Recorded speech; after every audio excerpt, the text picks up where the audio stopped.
السلام عليكم ورحمة الله وبركاته. في فيديو النهاردة هنتكلم عن ماتش الأهلي وفلامينكو اللي انتهى بنتيجة 4-2، اللي كان الأهلي متقدم بهدفين من أحمد عبد القادر، وطبعا كان للاعيبة فلامينكو رأي تاني. بدرو بيسجل هدفين وجابي بيسجل هدفين من ضربتين جزاء. لاعب يعني عنده ثبات انفعالي كبير جدا ان هو يسجل ضربتين جزاء ويحرزهم. وكمان اما الاهلي بقى معلول بيضيع ضربة جزاء تافهة جدا. ضربة جزاء يا لولو، انت جبتها في ريال، مش عارف تجيبها في فلامينكو؟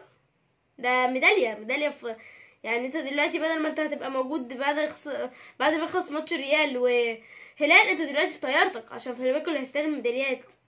احنا حزنين على الاهلي فيه. النهارده شفنا 6 تغييرات في التشكيل. حسين الشحات بينزل دقيقة 87 ليه؟ حسين الشحات المونديالي ليه بينزل دقيقة 87؟ قول لي سبب واحد مقنع، هقتنع والله واقول لك على راسي وعيني انت راجل بتفهم. ما بهاجمش مارسيل كولر، لكن دي اول مباراه لمارسيل كولر اشوفه اللي هو بيخترع في الماتش، لو عايز يجرب، عكس دي مباراه ميداليه يعني مش مباراه اي كلام. كمان خالد عبد الفتاح بيحصل على طرد غريب جدا، انا كنت شايفه ان الموضوع ما يستاهلش طرد. اما بقى لو اتكلمنا عن خط هجوم الاهلي، شريف كان جاله انفراد، لكن هو قال حرام، هو انا هسجل انفراد يعني انا هنفرد بالحارس واجيبها؟ لا حرام، ما ينفعش. وراح مديها له في ايده، اللي هو خد يا صاحبي، احنا الروح الرياضيه برضو، يعني الروح الرياضيه عنده عاليه شويه.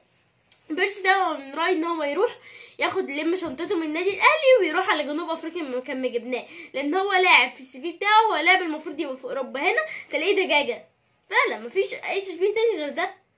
قفشه برضو اداء سيء. طاهر، اللي طاهر بيعمله ده؟ عبد القادر الواحد اللي كانت النجمه التي تضيء واللي سجل هدفين، جابي وبدرو بيحبطوا الهدفين. فعلا اي حد كان بيتفرج على الماتش ده كان مستقبل اللي بيحصل في الاهلي. ازاي الاهلي كده؟ شناوي، كل الناس دي ازاي شناوي ضربتين جزاء من نفس اللاعب وما يقدرش يصدهم؟ دي حاجه برضو غريبه. لكن مهما كان شناوي هو مش متحمل ضربه جزاء كامله. ليه؟ لان اصلا في لعيبه هي اللي كانت السبب فيها، هي اللعيبه اللي سببت فيها. وبيطلع هاني وبينزل بداله خالد عبد الفتاح. ليه؟ هادي من احسن اللعيبه اللي بتلعب في باك اليمين، واحنا عارفينه، انا عارفه وحضرتك يا عزيزي المشاهد عارف وكل المتابعين عارفين. ليه حضرتك تبدله بلاعب اسمه خالد عبد الفتاح؟ اول مباراه اللي كانت اساسي كانت قدام الزمالك، وتنزله دلوقتي اساسي قدام فلامينكو. يعني انت مش صح، الاختيار مش صح. حسين الشحات، الناس دي، مروان عطية بينزل ديانجو وسوريا ازاي؟ مروان عطية دي اول مباراه اساسيه ليه؟ انت كانك بتجرب اللعيبه، مش واخدها مباراه ميداليه.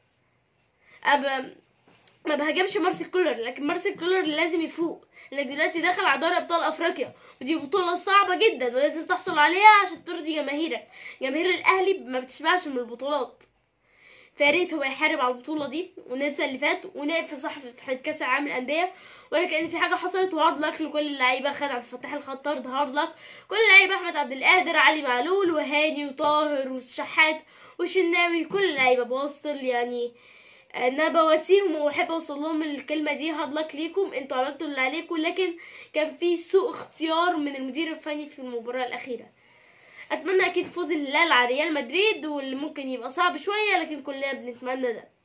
بس كده قبلكم فيديو جاي، وان شاء الله الاهلي هيستعيد نفسه ويكسب الماتشات اللي جايه ليه، اذا كانت في الدوري او في دوري ابطال افريقيا. مهما كان سيظل النادي الاهلي هو نادي كبير وما بيقفش على خساره واحده بس كده. قبلكم فيديو جاي.